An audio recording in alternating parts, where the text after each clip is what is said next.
nimekuja huku Flame 10 Kivule kumtembelea tena King Sepetu. Habari yako na unaendeleaje Sepetu? Habari yangu ni mzuri na naendelea vizuri sana, namshukuru Mwenyezi Mungu. Alhamdulillah kwa hivi sasa nilivyokuwa na hivi sasa. Kwa nashukuru Mwenyezi Mungu.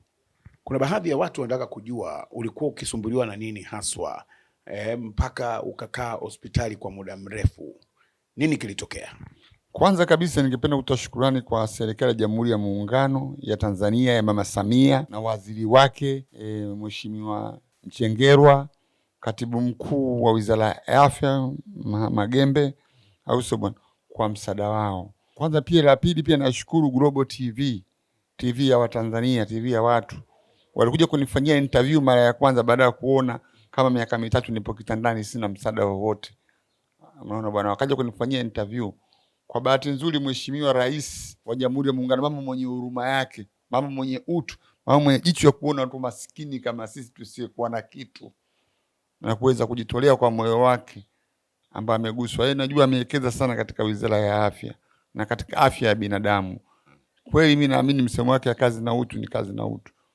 Basi akaagiza Waziri Mchengerwa akawapigia hospitali ya Ocean Road, kwa sababu mimi nasumbuliwa na saratani, yani kansa ya utumbo mkubwa, na balozi wa saratani nchini Tanzania Babu wa Kitaa. Kwa hiyo akaagizwa na madaktari bingwa, wakaja na ambulance ya serikali ikaja kunichukua nyumbani ikanipeleka mpaka Ocean Road. Wakaniingiza katika vyumba vya VIP, madaktari bingwa wakaanza kunishambulia kwa sababu nilikwenda niko hoi, kwa sababu hata wao gari zilikuwa nakuja na ving'ola, majirani, yani majirani pale walikuwa wajua huyu mtu ameshakufa, huyu mtu ni marehemu. Walinichukua pale Machera na kule hospitali nikaa ICU zaidi ya siku 17, yani wiki 2 na siku 3. Unakumbuka nini wakati unachukuliwa nyumbani? Umesema gari lilikuja na ving'ora. Hali ilikuwaje nje ya nyumba yenu? Hali ilikuwa mbaya na majirani wamesikia ving'ora walikimbilia, walikuwa wamejaa, sababu kule watu wananipenda sana. Kwa majirani wengine walikuwa wanalia, wengine walikuwa wanajua mimi nishakuwa marehemu. Kwa hiyo wakanichukua, wale walipata maagizo na mkurugenzi wa hospitali ya Ocean Road Diwani Msemo, ambaye ndo aliagiza wale vijana wake waje kunichukua kunipeleka hospitali. Nilipofika hospitali moja kwa moja nikapelekwa katika emergency. Pale wakaanza kunishambulia na kunipeleka hodini. Nilipata matibabu tangia nizaliwe, tangia serikali hizi za Tanzania ziumbo sijayapata kuyaona na kuyapata. Matibabu ya VIP kule katika vyumba nilikuwa nakaa vyumba vya VIP kama niko nyumbani, ma TV, ma friji, manini. Na madaktari kila dakika hapo kunijua afya yangu. Walinishambulia, wakaja wakanipiga mionzi 25, wakanipiga na kemo kama 15. Unaona bwana, baada hapo mwezi wa kwanza nimekaa napata matibabu, mwezi wa pili napata matibabu, na mwezi wa 3 nipata matibabu. Mwezi wa kwanza na mwezi wa pili. Mwezi wa pili kama tarehe za kwanza nikawa nimepata nafuu. Nimepata nafuu, zile changamoto sizioni tena, si kuvuja damu, si tumbo, si kuishiwa damu, si nini, vyote vile sijavipata zile changamoto. Nikamwambia madaktari basi itabidi tukuruhusu uende nyumbani, ile kila baada ya miezi 3 unarudi kliniki. Yaani hapa nilipo miezi 3 unarudi kliniki kwa muda wa miaka 10. Ila kila miezi 3 unarudi kwa muda wa miaka 10 kwa uangalizi wa daktari. Ila wakaniambia tunakupa transfer urudi tena Muhimbili, kwa sababu mimi hapa nilipo hapa tumboni nina cholesterol amba katika mfumo wa haja kubwa ameutoa na jisaidia hapa tumboni. Kwa hiyo hii operation nilifanyia Muhimbili. Muhimbili ndio alinipa transfer ni Ocean Road. Na msamaha wa rais nilipata kule Ocean Road. Kwa hiyo unaendelea na matibabu. Nini ambacho kinaendelea kwa sasa wakati unaendelea na matibabu? Ushaanza hayo matibabu ya Muhimbili au bado? Hapo kuna tatizo kidogo. Kwa sababu ngoja nikufahamishe ndugu mtangazaji, Mama Samia Suluhu Hassan, waziri wa afya Mchengerwa, katibu mkuu na Diwani Msemo, mkurugenzi wananiama, na serikali ya Jamhuri ya Muungano ya Tanzania ndio iliweza pale kunizamini, walinipa matibabu na kila kitu walifanya wao. Ocean Road. Naona bwana, lakini Ocean Road na Muhimbili ni taasisi mbili ni tofauti. Huku Muhimbili sina msamaha na wajui wao, vinipo transfer mimi nikaenda mpaka Muhimbili. Venda Muhimbili pale nikaweza kuzuiwa, nikaambia tuwezi kufanyia mpaka ulipe hizi pesa milioni 2.6 matibabu yote, yani kunifanyia tena operation tena kubadilisha kutoa mfumo huu wa nani wa haja kubwa hapa tumboni kurudisha huku katika njia zake ambazo kawaida katika mfumo wa kawaida zinatakiwa milioni 2 kama na 5 au 6 hapa, na mimi sina uwezo wa kuifanya hiyo. Hata ungeniambia 200,000 sina uwezo, kwa sababu sasa hivi sina kazi, sina kibarua, niko nyumbani na watoto 7 wananitegemea, nyumba ya kupanga chumba hichi kimoja. Niliweza kuomba hata bajaji iweze kunisaidia kwa viongozi, inisaidie hata kula yangu wenyewe ni shida, hata kodi yenyewe bado nadaiwa na mama mwenye nyumba ananisumbua mpaka basi. Sasa unafanyaje ili kuweza kupata matibabu hayo ambayo yanagharimu zaidi ya milioni 2 na pointi zake? Mimi narudi tena kwa serikali kama wananisikia, naomba pia hata Muhimbili nikapate msamaha niweze kupata matibabu ya kurudisha mfumo huu katika njia zake, yani niweze kupata matibabu. Kwa hiyo kama Waziri Mchengerwa kama alivyojitoa na moyo wake, Mama Samia kwa huruma yake, au na mkurugenzi wa Muhimbili kama anasikia issue, naomba niweze kusaidia, kwa sababu aliniambia niandike barua kwenda ustawi wa jamii, niandike barua kwenda kwa mkurugenzi, lakini sikuweza kujibiwa. Yani siku zimeenda na miezi nazidi kwenda na mimi nazidi kuumia, na hapa sasa hivi nyuzi zimeachia, kwa hiyo utumbo unazama ndani. Sasa hivi unazama, ndio maana unatoka damu. Kwa hiyo hapo kishakuwa na tatizo sasa hivi. Pole sana. Ndugu yangu. Sapeto, wewe ni mwanamuziki ambao umechonga barabara kwa muda mrefu. Ukizungumza safari za wanamuziki, wapo uliowasaidia kwa namna moja au nyingine. Vipi wanamuziki wenzako wanakukimbilia? Na kipindi hiki tumeona wanamuziki wakifanya miaka 30 ya Bongo Flava, na unapozungumza miaka 30 ya Bongo Flava, King Sapeto huwezi kumsahau kwamba ni mmoja kati ya watu ambao amepambana na huu muziki. Kuna namna yoyote wanamuziki wenzako wanakukimbilia au unalipi la kuwaambia kipindi hichi ambacho 88 watakuwa na show pale Mwanza, na tumeona baadhi ya wanamuziki wakiwatembelea watu mashuhuri wenye matatizo na kuwasaidia?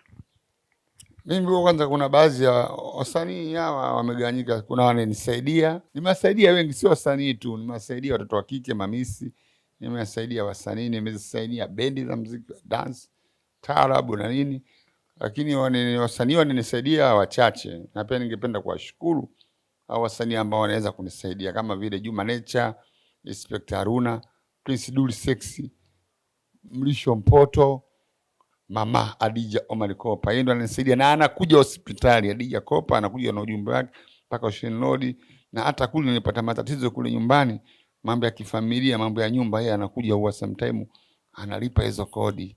Nasikia Adija Kopa alikununulia mpaka bodaboda.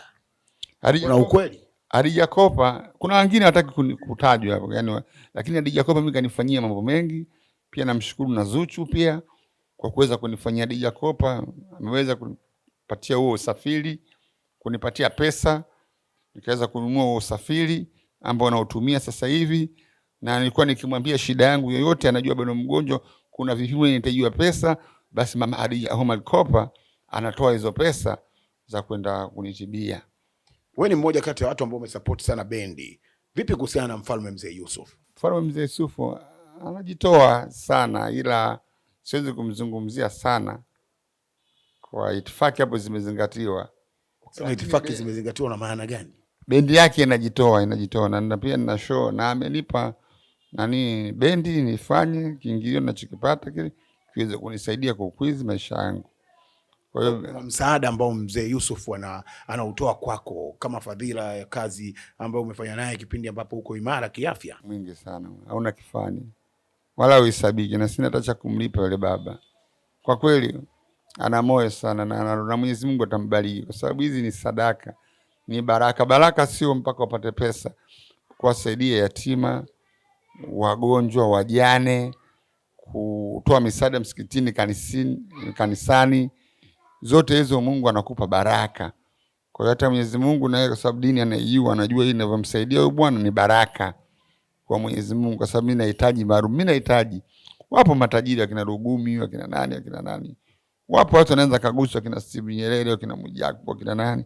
Nikaweza kusaidiwa. Tatizo langu ni dogo. Yupo waziri mkuu, nimeona wenzangu pia wamesaidiwa hapa. Basi na mimi kama kuna uwezekano, kuna kina Mheshimiwa Trevor, Mwalimu Kidisco, Diwani Elimagoa, pia weza pia hata pia mama nani mbunge wa Temeke na yeye pia Mariam Kisangi na juzi nimeona kuna baadhi ya picha zikuonyesha huko na Mheshimiwa mbunge wa Temeke Mariam Kisangi, mlikuwa mkizungumza nini? Nilikuwa nimekwenda kumuomba msaada, nikamwambia nateseka, nipo kitandani. Akasema kwa mimi mwenyewe nitakusupport shilingi milioni 1. Kwa hiyo amesema atanigaia milioni 1 ziweze kunisaidia huko mbele ya safari, kwa sababu pale nyumbani sasa hivi sina kazi, sina kibarua na watoto. Lakini ningepata mdau wa kuninunulia bajaji. Yaani mimi kilio changu ni bajaji. Ningeweza kuendesha bajaji hata ningepata 5,000, 3,000, 4,000, 5,000. Ningeweza pale nyumbani pale watu wakaa. Lakini pia Watanzania wengi sana wamenichangia na wanaendelea kunichangia. Kwa sababu nikisema nataja kwa majina hapa watajaa. Ni wengi na wengine siwajui. Lakini pia na Global pia nashukuru sana kwa hichi ambacho mmefanya. Mungu atawabariki, atawapa, kwa sababu najua sasa hivi mko juu. Sapeto, natamani kukusikia wewe mwenyewe. Ushawahi kumpigia simu Madi? Kwa sababu Madi nimeona jinsi ambavyo anawasaidia watu wenye matatizo mbalimbali, akipeleka misaada sehemu mbalimbali kupitia miaka 30 ya muziki wa Bongo Flava. Ukamwambia shida zako, labda alikuwa afahamu na vitu kama hivyo. Na Madi ni mtu mwenye sikio la kusikia na moyo wa kusaidia. Ushawahi kujaribu kutafuta namba yake na kumpigia Madi na kumwambia kuhusiana na afya yako? Na wewe ni mkongwe kwenye muziki wa Bongo Flava. Mimi bwana sijawahi kumpigia, lakini Madi ananifahamu na rafiki yangu. Na nikimpigia, lakini nimejaribu kutafuta namba yake nimeweza kukosa. Na nataka nijitahidi hata siku ile Bongo Flava siku mlimani niweze kwenda, ila afya ikawa iko mgogoro. Lakini mwambieni Madi namtafuta au anitafute. Najua Duli iko karibu. Duli nadhani ananisaidia na hospitali. Duli Sex anakuja mpaka hospitali, na mtoto wangu mwingine amemchukua pale ambaye ni mwanamuziki, yuko naye mtoto wangu anaitwa Shabani, anaimba, yuko na Duli Sex. Kwa hiyo Duli Sex, Madi FDQ, jamani, ujumbe huu wafikie mwenzenu, mwanamuziki mwenzenu, ndugu yenu nilikuwa naye, mwana FA anajua shida zangu. Amekuwa mara ya kwanza nasaidia, lakini sasa hivi naona ametingwa na mambo mengi. Neno lako ni lipi kwa Watanzania? Mimi neno langu ni moja, tunakuhitaji msaada ili niweze kupona, na kuhitaji pia hata kibajaji. Napenda bajaji kwa sababu mimi dereva wa bajaji hiyo. Kidogo nikishapata bajaji hiyo nitaendesha maisha yangu, kwa sababu sasa hivi siwezi tena kufanya kazi. Sina uwezo wa kufanya kazi. Na nina familia pale nyumbani, nakaa na watoto wangu 7. Na maudisha shule karibu wote kwa kukosa ada. Nakosa hata hela kula. Nimeuza kila kitu, nimeuza kuanzia nyumba, nimeuza vitu vyote, nalala kwenye mkeka kama huu. Pole sana Sapeto. Mimi asante ndugu yangu. Bwana ni mwanamuziki mkongwe King Sapeto ambaye amechonga barabara kwa muda mrefu. Ukisikia nyimbo kama Kigetogeto ni ya kwake, akiwa na kundi la Wababe Craft, akiwa wamemshirikisha Juma Kasim Nature. Lakini baadaye King Sapeto akafanya nyimbo nyingi kama vile Maji ya Kisima, akiwa amefanya na Bambo, Lau Nafasi na nyingine nyingi. Na ni mwanamuziki ambaye amedumu kwenye sanaa kwa muda mrefu, lakini pia ni promoter ambaye kasaidia bendi nyingi na wanamuziki wengi na kuanzisha misi za mtaani nyingi na kuwafanya mamisi wengi kwenda kwenye matamasha makubwa ya urembo. Yuko kitandani sasa, anahitaji msaada, japo msaada wa kwanza alipata kupitia Jamhuri ya Muungano wa Tanzania kupitia Waziri Mchengerwa, na amezidi kumwangukia tena kwamba amsaidie ili aweze kufanyiwa matibabu ya mwisho kwenye hospitali ya Muhimbili, kwa sababu mara ya kwanza msaada wake ulikuwa ni kwenye hospitali ya Ocean Road. Hivyo anadaiwa zaidi ya milioni 2 ili aweze kurudisha mfumo wa haja kubwa kwenye eneo lake. Sapeto, kuna watu wanaguswa, wengine wanabubujikwa na machozi, wengine huruma zimejaa kwenye mioyo yao baada ya kukuona bado uko ndani unaipambania afya yako. Mtu akitaka kukuchangia, anachangia kwenye namba gani? Anapiga namba yangu mimi mwenyewe ya simu ya mkononi. Mimi na namba moja tu. Natumia namba ya Airtel 0628 0628 400 700. 400 700. 0628 400 700. Unanipata live na sizimaji simu, hata ukipiga saa 4 usiku nipo hewani. Na jina linatokea nani? Linatokea Rajabu Shabani Kaparamba. Makilo King Sapeto ni la usanii. Hiyo ndio namba ya King Sapeto. Mama, kwanza pole kwa kuuguza, lakini pia hongera kwa uimara ambao unao kipindi hiki ambacho mtoto wako King Sapeto anapitia mazito bado. Neno lako ni lipi kwa Watanzania ambao wengi wao wameguswa na kuugua kwa Sapeto, wakawa naye pamoja muda wote hospitali miezi 2.5 na sasa hivi amerudi nyumbani na bado anahitajika matibabu? Nashukuru watangazaji. Mimi bwana, zaidi ya yote, jambo la kwanza kabisa nawashukuru Watanzania wote waliojitoa kwa hali na mali katika kumsapoti mwanangu. Kutoka awali alipokuwa hali ilikuwa mbaya na tulishamkatia tamaa, lakini kwa uwezo wa Mungu waliohusika, kama serikali kama nilivyosema na mnavyojua alichofanyiwa kwa serikali ya Tanzania, kwa mama rais Mama Samia na waziri wake na wakurugenzi na wahudumu wote wa hospitali zote mbili, kuanzia Ocean Road mpaka Muhimbili, hatua alofikia alhamdulillah. Tukutegemea mwanangu kama atakuwa hivi mpaka alipofikia. Tunashukuru. Allah azidi kuwabariki, awape maisha marefu na wazidishie huruma. Bado tunarudi tena kwao kama mwenye alivyosema, bado amalizie tiba zake kwa gharama hiyo ambayo kule tena hakuna msamaha huko Muhimbili. Kwa sisi tunaomba tena waziri, mama na Watanzania wengine wote watushike mkono ili kijana wetu apate hatua yake ya mwisho, arudi katika shughuli zake za kawaida. Mama, siku ambayo ulisikia kwamba mwanao amefatwa na ambulance pale nyumbani kwa ajili ya kwenda kupata matibabu, kwanza ulipokeaje taarifa hizo? Kwa kweli niliguswa, nilipatwa na mshtuko, sikuamini. Nilisema kuna kitu gani? Sapeto huyu, gari imekuja serikali kabisa, msafara mkubwa kwa ambulance, kwa hudumu, kwa hatari. Yani nilishtuka na nikatamani hata kulia, ni furaha yangu. Kwa kweli nilishtuka, lakini nilimshukuru Mungu, asema makosa sio mtu, ana Mungu. Serikali nzuri, serikali mama kipenzi cha watu, anayeguswa na matatizo ya watu. Baada ya kuona tu vijana wetu wa Global walivyoona TV, waliguswa wakafanya kila liwezalo. Siku ya pili tu mambo yakawa, basi nikamshukuru Mungu, na kwa kweli niliswali na kuomba na kuzidi kuwaombea wapate mepesi na wao vile vile. Wazidi, Mungu awabariki na wazidi kusaidia, sio huyu tu, wasaidie Watanzania wengine wote. Kwa hiyo nilifurahi, na mpaka sasa hivi bila kwa Global hii TV ni vijana kuhamasisha, ili pengine hata wakubwa wale wasingeona hili jambo na mwanangu asingekufika hatua hii. Lakini baada ya kuguswa na nyinyi kuweka juu hili jambo, basi nimeshukuru, nimefurahi.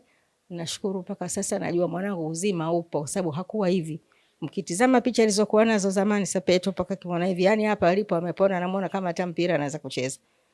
Namshukuru sana Mwenyezi Mungu, na washukuru viongozi wetu wa serikali, na washukuru wa Tanzania wote kwa ujumla. Neno moja kwa Global TV ni lipi kutoka kwako mama, kwa ajili ya afya ya mtoto wako, jinsi ambavyo ulipaza sauti kwa ajili ya kuweza kuhakikisha kwamba Watanzania na watu mbalimbali wanapata taarifa za mwanamuziki huyu mkongwe wa muziki wa Bongo Flava, ni lipi? Mimi kubwa kabisa na washukuru hawa vijana kwa uhodari wao wa kazi. Na washukuru sana kwa sababu wamepambana, yani wamepambania hali ya kijana wangu. Kwa hiyo na washukuru, na nawaona watu wako juu na wengine waige mfano wa Global, kwa sababu walitoka wakafuata paka mitaani, wakahangaika, wakamuona mwenzao mbona yuko kimya muda mrefu, Sapeto vipi? Kwenda pale wanamkuta na miaka 3 kwa kitandani. Kwa kweli waliguswa, na ndio mpaka leo hii tunaendelea kuwa nao. Hiki chote tunachokipata kupitia wao ndio ilikuwa sababu ya kuanza mpaka Tanzania na watu wengine wakajua. Bila wao Global sisi tusingekuwa hapa labda. Kwa hiyo nawashukuru na wazidishe kufanya kazi zao, na nawaombea kila laheri.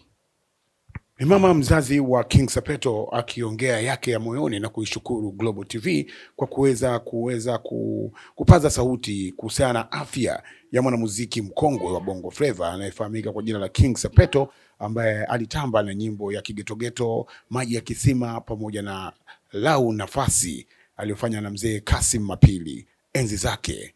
Mimi ni Gabi, Mtanzania wa Global TV. Global TV, kimbilio la wasio na sauti. Tupigie sasa.